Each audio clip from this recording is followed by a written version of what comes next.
এসো গোপাল, তোমার জন্য আমি গুপ্ত কক্ষের দরজা খুলেই দিলাম।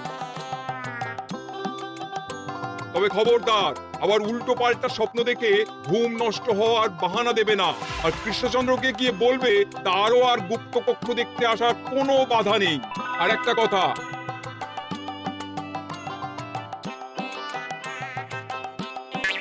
এইসব নিয়ে খুশি থাকো, তবে নবাবের খাস মহলের নিন্দে করে আবার ঢেঁড়া পিটিও না যেন। এমনিতেই সেই অভিযোগপত্র নিয়ে নবাব বাহাদুর চিন্তিত। সেই চিন্তা ঝেড়ে ফেলুন জাহাপনা, কারণ ওটা আমারই দুষ্ট বুদ্ধির ফল। অবস্থা বুঝে ওই ব্যবস্থা আমিই নিয়েছিলাম। হ্যাঁ, আগে হ্যাঁ।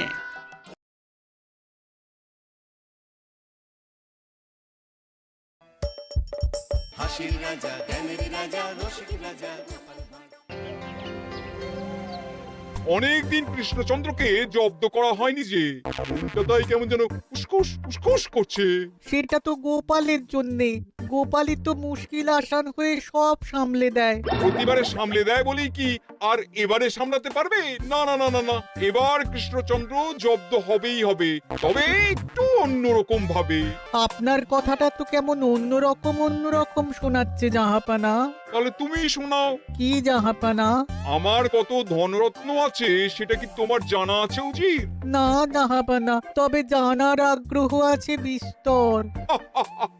শুধু তোমার কেন, আরো অনেকেরই আগ্রহ আছে শুনলাম। আর সেটা যতক্ষণ না জানা যাচ্ছে ততক্ষণ মনটা কেমন খচখচ খচখচ করে।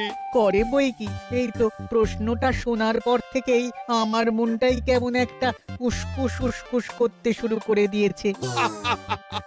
আমার হাতে একটা অস্ত্র চলে এসেছে এবার, তাই আমি এমন এক প্যাঁচ কষবো যে কৃষ্ণচন্দ্র মনে মনে কিছুতেই শান্তি পাবে না। আর তাকে অশান্তিতে রাখতে পারলে আমার যে কি শান্তি কি শান্তি, কি বলবো।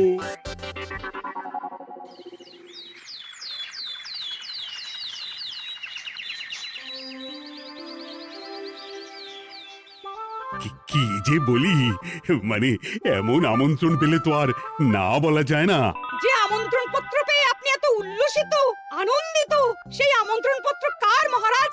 আমার অনুমান এই পত্র নিশ্চয়ই নবাবের। তোমার অনুমান একেবারে সঠিক রাজ্যতীষী। উমা, তাই বুঝি আপনি এত খুশি? সব দেখে শুনে আমারও তো খুব আগ্রহ জাগছে। সে তো জাগবেই, তবে আগে ভাগেই বলে না দিয়ে আমি দেখছি কার কেমন সব চিন্তা ভাবনা মাথায় আসে। খবর তো একটা আছেই মহারাজ, তবে কথাতেই আছে না, যত হাসি তত কান্না। তাই ভালোর বদলে খারাপটাই মনে আসছে যে বেশি করে। বোঝো ঠেলা, সবকিছুতেই খালি ঘেঁটে দেওয়া। সত্যি গোপাল, আজকাল যেন সবেতেই তুমি নেতিবাচক কথা বলো। এটাই তো গোপালের স্বভাব মহারাজ। সে যাই হোক, গোপালের অকর্মণ্যতা টের পেয়েই বোধ হয় নবাব শুধু আমাকে আর মন্ত্রীকে মুর্শিদাবাদে যাওয়ার নিমন্ত্রণ করেছেন।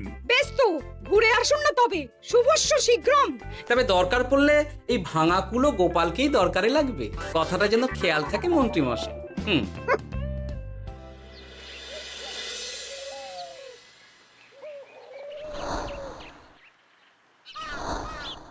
খেয়াল করেছো গিন্নি, আজকাল আমি কেমন কথায় কথায় গোপালকে চুপ করিয়ে দিচ্ছি। কেন গো, কি হলো আবার? হবে আবার কি, নবাব বাহাদুর আমাকে আর মহারাজকে নিমন্ত্রণ করেছেন তার খাস মহলে। ও শুনে যে আমার কি আনন্দ হচ্ছে। ও তাহলে এই ব্যাপার।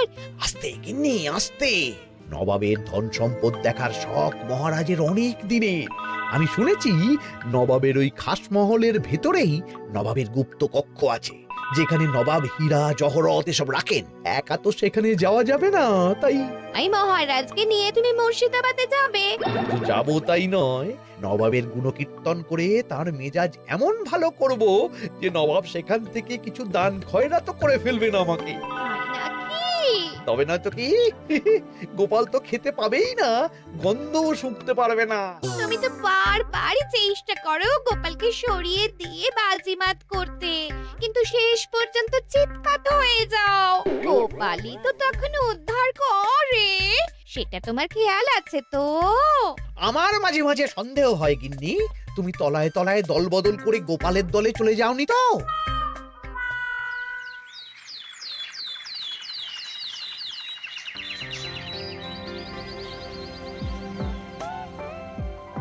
এবার বুঝলে তো দাদু, আমরা কিন্তু তোমারই দলে। ঝালে ঝোলে অম্বলে সব সময় তোমার সঙ্গে সঙ্গে থাকি। তাই যখনই পাই তখনই তোমাকে সেবা করার সুযোগ হাতছাড়া করতে চাই না, কি বুঝলে? তাই বলে পড়া ছেড়ে তোরা এখন দাদুকে হাওয়া করছিস? তুমি বুঝবে না দিদা, দাদুকে শুতে বসতে হাতে রাখলে লাভ আছে। সে তো বটেই, আর তুমি বা শুয়ে আছো কেন? তোমার কি কাজকর্ম কিছু নেই? পড়ে পাওয়া 14 আনা ছুটি কাজে লাগিয়ে কদিন ভাবছি দিব্যি গায়ে হাওয়া লাগাবো, বুঝলে গিনি? আর আমরা এসে সেটাই করে দিচ্ছি। সে তো দেখতেই পাচ্ছি। তা ছুটিটা কি শেষ শুনি?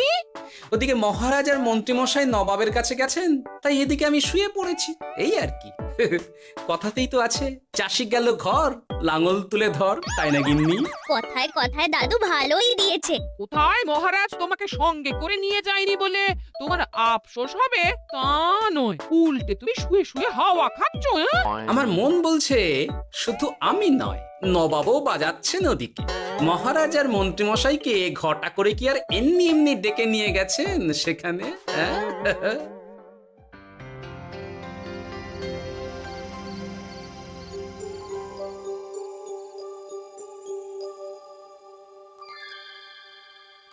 ডেকে নিয়ে এসে নবাব যে ঠিক কি করতে চাইছেন সেটাই তো বুঝতে পারছি না। অত বোঝার কি আছে মহারাজ? খাবো, শোবো, আর গুপ্ত কক্ষে ঢুকে নবাবের সঞ্চয় দেখব, তাহলেই তো হবে।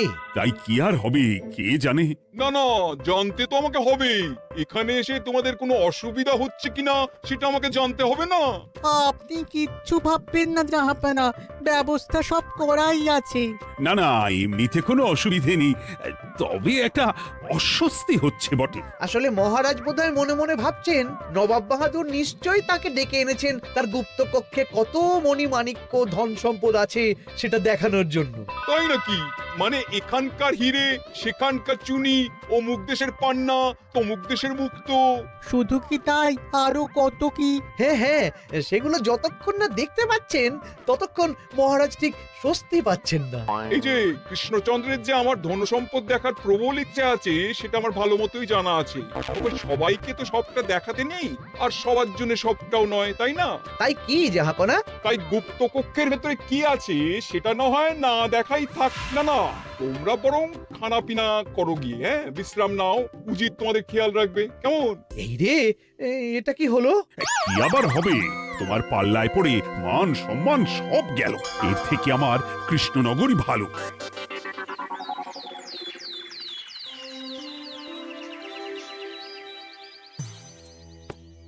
মুর্শিদাবাদ থেকে ফিরে আসার পর থেকেই কেমন থমথমে মুখ করে বসে আছেন মহারাজ।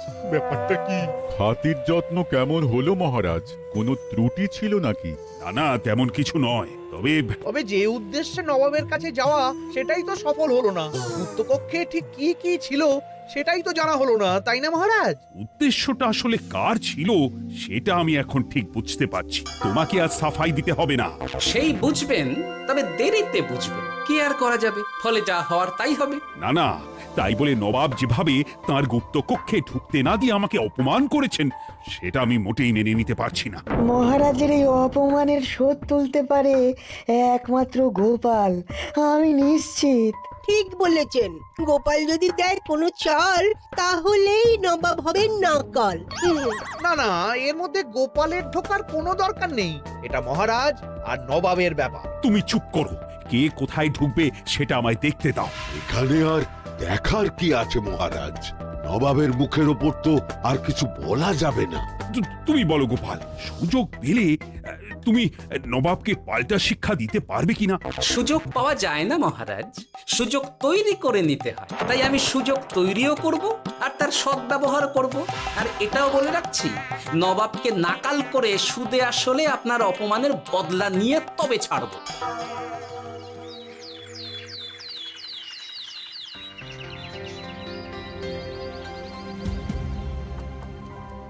কি হলো জাহাপানা, আপনি যেমনটা চেয়েছিলেন তেমনটাই তো হলো।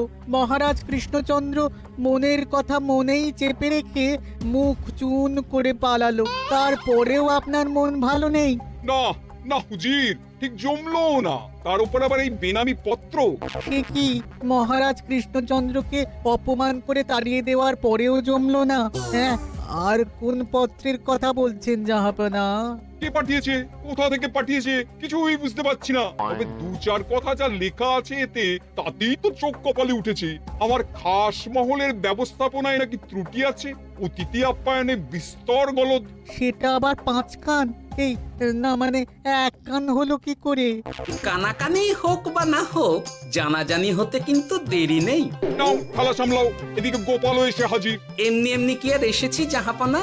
আসলে মহারাজ এসে আপনার খাস মহলে ছিলেন বটে, তবে যে শয্যায় মহারাজকে শুতে দেওয়া হয়েছিল সেটা ছিল অসমান আর শক্ত। তাই আমি ছুটে এসেছি আপনার এইরকম নিম্নমানের সামগ্রী আর ব্যবস্থাপনা দেখার জন্য। এখানে আবার দেখার কি আছে? সবাই তো জানে নবাবের ধন সম্পদের কথা, এবার না হয় আমি নবাবের দৈন্য দশার কথা জানাবো সবাইকে। এইসব কি হচ্ছে কিছুই তো বুঝতে পারছি না। প্রথমে এই পত্র, তারপর গোপালের অভিযোগ এই মাত্র। না না না না, এই রকম হতেই পারে না। কি হতে পারে না জাহাপনা? আমার শয্যায় কোনো গলদ নেই, আর এটা শুধু তুমি চোখেই দেখবে না, একবার শুয়েও দেখবে। আজ রাতটা তুমি আমার খাস মহলেই কাটাবে, আর ওই শয্যাতেই শোবে। হ্যাঁ, এই রকম করবেন না জাহাপনা, গোপালকে বিশ্বাস নেই, কখন যে কি করে ফেলবে তখন দেখবেন মাথা চাপড়াতে হবে। তবে এটাও শুনে রাখো গোপাল, যে গুপ্ত কক্ষ আছে যেখানে হিরে জহরাত প্রসাধনী সামগ্রী ইত্যাদি প্রভৃতি রাখা আছে, তার দরজা কিন্তু কোনো মতেই খুলবে না। সত্যি কথা বলতে কি, সেই গুপ্ত কক্ষ দেখার স্বাদ আমারও ছিল বটে, তবে কি আর করা যাবে, নবাব যেমন বলবেন সেটাই মেনে নিতে হবে। তবে মনটা আনচান করবে, এই আর কি। যাক, গোপালের মনের মধ্যেও অস্বস্তি ঢুকিয়ে দেয়া গেছে তাহলে। বাবা, ছুঁচ হয়ে ঢোকার সুযোগ পেয়েছি, এবার ফাল হয়ে বেরোবো।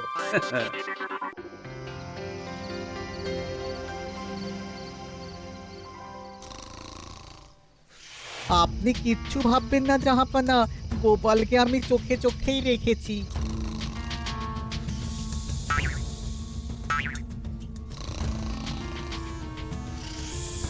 কিন্তু দেখে তো মনে হচ্ছে গোপালের শুতে কোনো অসুবিধা হচ্ছে।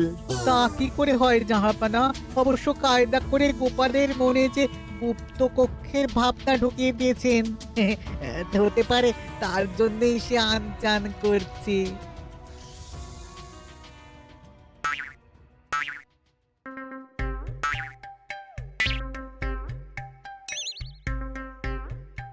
ওই দেখো, গোপাল হঠাৎ কি শুরু করেছে।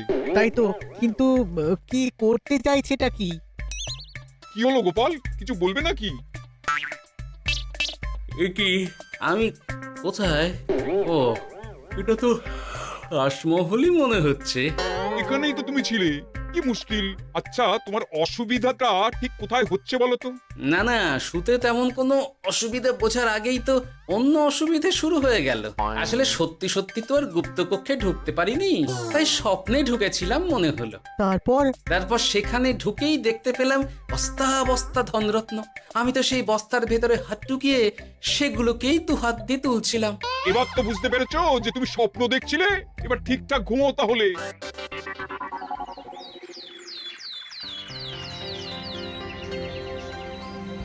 কাল রাতে গোপাল আচ্ছা ঝামেলায় ফেলেছিল। কবে ফেলে না জাহাপনা? আমাকে নিয়েই আলোচনা চলছে মনে হচ্ছে। ভুল কিছু মনে হয়নি। সে যাই হোক, এখন বলো দেখি, খাস মহলের শয্যাটা কেমন ছিল কাল রাতে? সে আর কি করে বলি জাহাপনা, স্বপ্ন দেখার চক্করে ঘুমের দিকে তেমন মন দিতে পারিনি যে। গোপাল মানেই গোলমাল, আবার বাহানা দিতে শুরু করেছে। তাই বলছিলাম কি, আর এক রাত না ঘুমোলে ঠিক মতো বলতে পারবো না। বেশ তো, আর এক রাত থাকো না হয়, তবে আমারও একটা শর্ত আছে। আগের রাতে তুমি স্বপ্নের ঘরে যা কাণ্ড ঘটিয়েছো না, তাতে জাহাপনা খুব বিরক্ত, বুঝতে পারছো নিশ্চয়ই। বুঝেছি তো, তবে যে কোনো শর্তেই আমি খাস মহলে শুতে রাজি।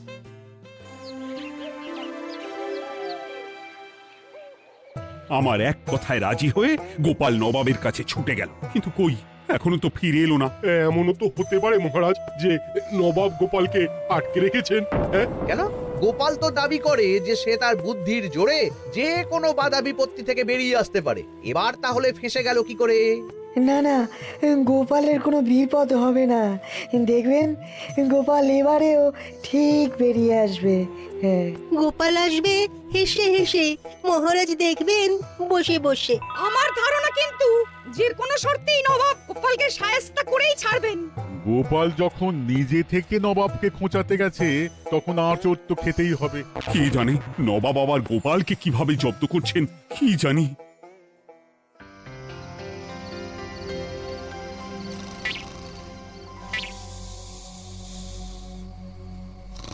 ব্যবস্থাপনায় কোনো ত্রুটি নেই জাহাপানা, তবে আজ গোপালকে না আচ্ছা জব্দ করা হয়েছে জাহাপানা।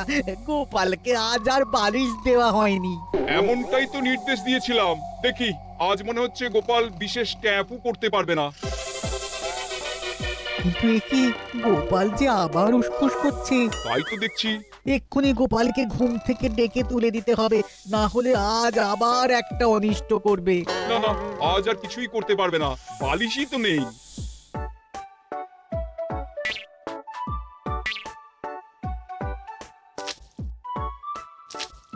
এ কি, গোপাল তো আবার শুরু করে দিয়েছে। ধরো ধরো ধরো, এক্ষুনি ধরো ওকে।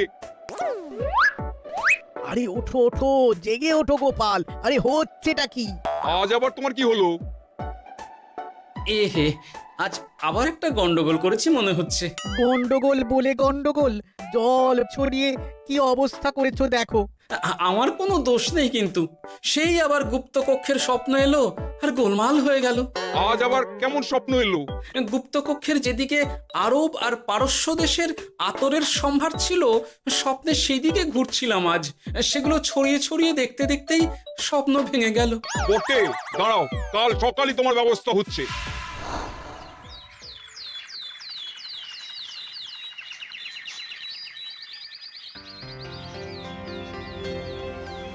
গোপালের বিদায় করার ব্যবস্থা পাকা হয়েছে তো উজির? কি যে বলেন জাহাপানা, আপনি কিছু করতে বললে আমি কি সেই কাজ ফেলে রাখি নাকি? কি ব্যবস্থা করলে শুনি?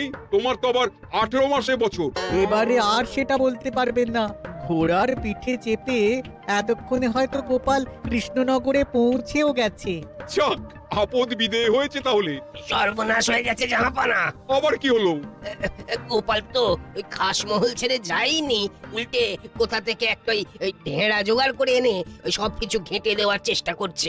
বোঝো ঠেলা, এবারে নবাবই দেখুক কি করে সামলাবে।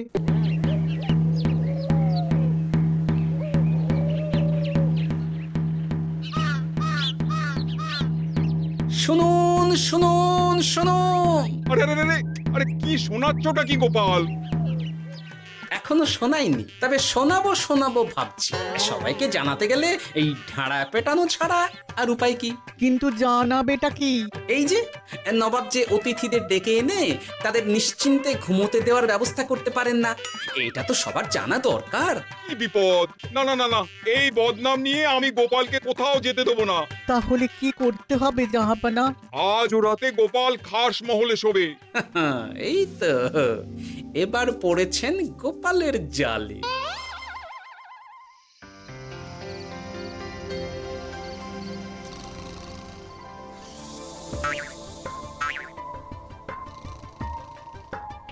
আজ গোপাল নিশ্চিন্তে ঘুমোবে। স্বপ্ন অস্বস্তি হওয়ার মতন কিছুই হবে না আজ। গোপালকে ভরসা নেই জাহাপানা, কখন যে কি করে ফেলে বলা তো যায় না। না না, আমি নিশ্চিত আজ আর কিছুই হবে না।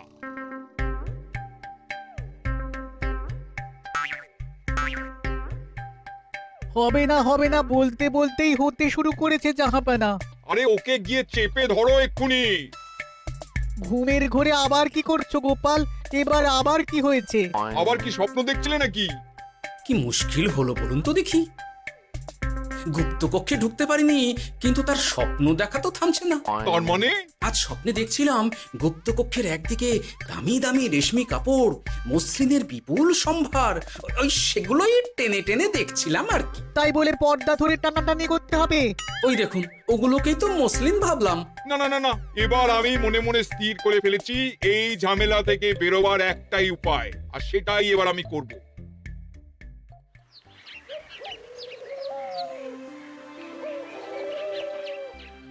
গোপালের ফিরতে কিন্তু এবার সত্যিই দেরি হচ্ছে। দেখুন, হয়তো গোপাল বেশি বাহাদুরি দেখাতে গিয়ে ফেসে গেছে। হেসে নয়, এই যে কেমন হেসে হেসেই এসেছি দেখুন। এই তো গোপাল ফিরে এসেছে। শুধু ফিরেই আসেনি, তার সঙ্গে আরেকটা সুসংবাদও নিয়ে এসেছি। হ্যাঁ, সেটা আবার কি?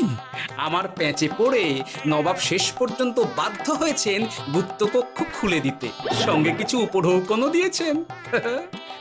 ব্যাপারটা ঠিক কেমন করে কি হলো বলো দেখি। বলছি মহারাজ, নবাব বাহাদুর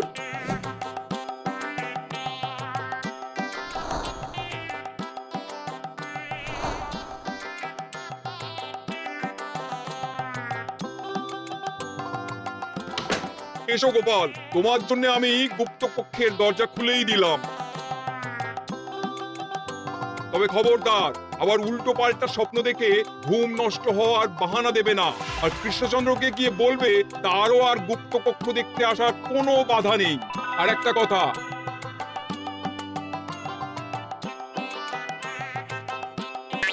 এইসব নিয়ে খুশি থাকো, তবে নবাবের খাস মহলের নিন্দে করে আবার ঢেঁড়া পিটিও না যেন।